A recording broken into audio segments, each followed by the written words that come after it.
मध्य प्रदेश में जल्द ही विधानसभा चुनाव होने वाले हैं। वहीं चुनावी साल में सागर की राजनीति में घमासान मचा हुआ है।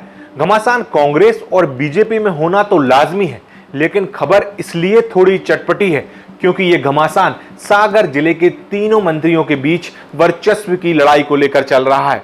जी हाँ, सामने से देखने में तो ऐसा लगता है कि कोई आपसी एकता के नाटक का मंचन चल रहा हो, लेकिन पर्दे के पीछे की कहानी कुछ और ही कह रही है। यहाँ तीनों मंत्री गोपाल भार्गव, भूपेंद्र सिंह और गोविंद सिंह राजपूत के बीच ऐसा कहा जा रहा है कि बिल्कुल भी नहीं बन पा रही है। राजनीतिक गलियारों में ऐसी चर्चाएं हैं कि मंत्री गोपाल भार्गव और मंत्री गोविंद सिंह राजपूत के साथ जिले के बीजेपी विधायकों के निशाने पर इन दोनों मंत्री भूपेंद्र सिंह चल रहे हैं। अब इसके पीछे की वजह भी आप सभी को मालूम है, वो ये कि मंत्री भूपेंद्र सिंह का सागर जिले की राजनीति में अच्छा खासा दखल है और वो लगातार इसमें कसावट भी लाते रहते हैं। ऐसी चर्चाएं हैं कि मंत्री भूपेंद्र सिंह सरकार में और संगठन में अच्छी खासी मजबूत पकड़ रखते हैं और इसी के कारण वो सागर जिले के छोटे बड़े निर्णयों में खुद के लिए महत्व चाहते हैं और उनकी इसी महत्वाकांक्षा के चलते दूसरे मंत्री और विधायकों के क्षेत्र में उनकी दखलंदाजी भी देखने को मिलती रहती है। पिछले दिनों ऐसी भी खबरें सामने आई थी कि मुख्यमंत्री शिवराज सिंह चौहान से सागर जिले के नेताओं ने मंत्री भूपेंद्र सिंह की शिकायत की थी, जिसके बाद से राजनीतिक खींचतान में थोड़ा कमी तो आई, लेकिन अगर इस पूरी पिक्चर को ध्यान से देखें तो केवल क्षणिक मात्र थी। जैसे जैसे चुनाव नजदीक आ रहे हैं वैसे वैसे यह आपसी मनमुटाव बढ़ते दिखाई दे रहे हैं। तो आइए आज बात करते हैं कि आखिर वो कौन सी बड़ी वजह है जिस कारण सागर की राजनीति में उथल पुथल मची हुई है। दरअसल सबसे पहली वजह है मंत्री गोविंद सिंह राजपूत और मंत्री भूपेंद्र सिंह की पुरानी राजनीतिक दुश्मनी। ये दुश्मनी बड़ी लंबी और पुरानी है। मंत्री गोविंद सिंह राजपूत और मंत्री भूपेंद्र सिंह दोनों ही आपस में एक दूसरे के विरोधी रहे हैं। आज दोनों भले ही एक पार्टी में हो, जिस कारण उन्हें अपनी पुरानी दुश्मनी को दुनिया के सामने खत्म करना पड़ा हो, ना चाहते हुए भी दोनों को एक दूसरे के साथ मंच साझा भी करना पड़ता है, एक दूसरे की तारीफ भी करनी पड़ती है। लेकिन अगर अंदर की बात पर गौर करें तो क्या वाकई इन दोनों के दिल मिल गए हैं?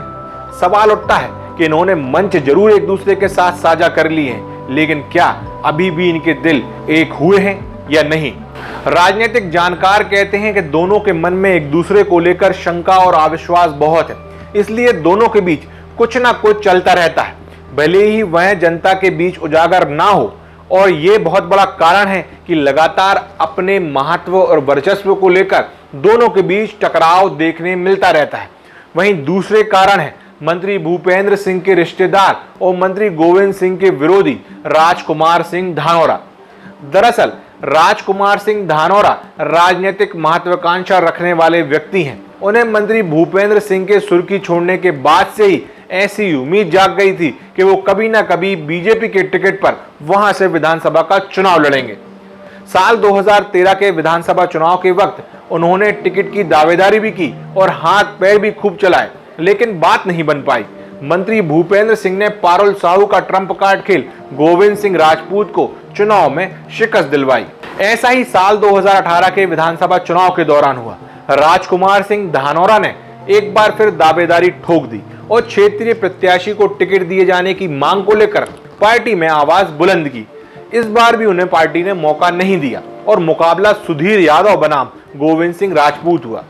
गोविंद सिंह राजपूत ये चुनाव जीत गए और कांग्रेस सरकार में मंत्री बने।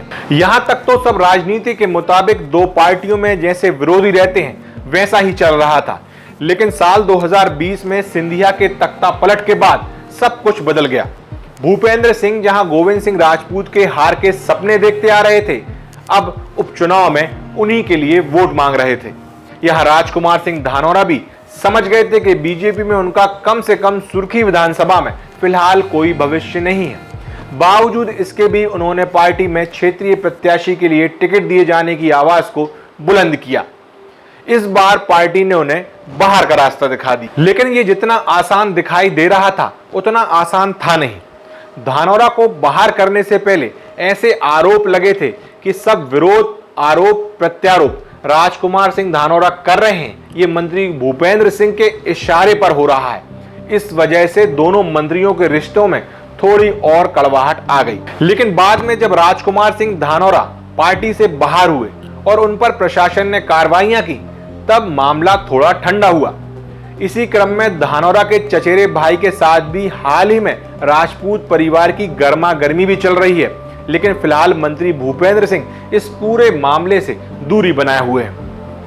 वहीं दूसरी तरफ देखें तो सागर जिले के मंत्री गोपाल भार्गव और मंत्री भूपेंद्र सिंह के बीच भी वर्चस्व की लड़ाई लंबे वक्त से चल रही है। दोनों एक ही पार्टी में हैं। साल 2013 के बाद से मंत्री गोपाल भार्गव और मंत्री भूपेंद्र सिंह के साथ वर्चस्व को लेकर एक कोल्ड वॉर चल रहा है। दोनों के बीच वैसे तो सब कुछ ठीक दिखाई देता है, लेकिन भीतरी तौर पर उनके समर्थक अंदरूनी मनमुटाव को जग जाहिर करते रहते हैं।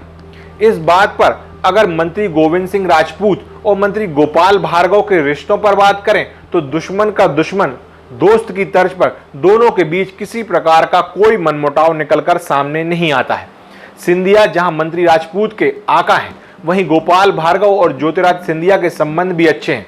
इस लिहाज से दोनों के रिश्ते ठीक ठाक ही हैं। वहीं इस घमासान के बीच जिले के 3 विधायकों की बात करें, फिर चाहे विधायक शैलेंद्र जैन, प्रदीप लारिया या महेश राय हो, कहीं ना कहीं सभी भूपेंद्र सिंह के दखल से परेशान दिखाई देते हैं।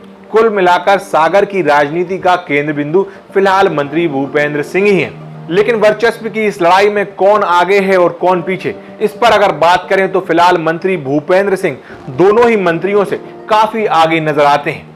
ऐसा देखने से लगता है कि सागर जिले में उनके समर्थक, सागर शहर में उनके समर्थक सर्वाधिक हैं। इसके बाद मंत्री भूपेंद्र सिंह और मंत्री गोपाल भार्गव के बीच समर्थकों की संख्या एक जैसी ही है। मंत्री भूपेंद्र सिंह फिलहाल वर्चस्व की लड़ाई में भले ही दोनों मंत्रियों से आगे हों, लेकिन निकट भविष्य में मंत्री भूपेंद्र सिंह को दोनों मंत्रियों के विरोध का सामना भी करना पड़ सकता है, जो कि वो समय समय पर कर भी रहे हैं। चुनाव नजदीक है।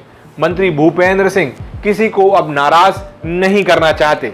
4.5 साल उनके द्वारा अपनाई गई कार्यशैली से नाराज लोगों को अब वो और ज्यादा नाराज नहीं करना चाहते, क्योंकि चुनाव सर पर है। ऐसे में वह किसी प्रकार का कोई रिस्क नहीं लेंगे। उधर बात करें कि आने वाले दिनों में सागर की राजनीतिक पिक्चर क्या होगी, ये एक बड़ा सवाल है जिसका जवाब जल्द ही हमें मिल जाएगा।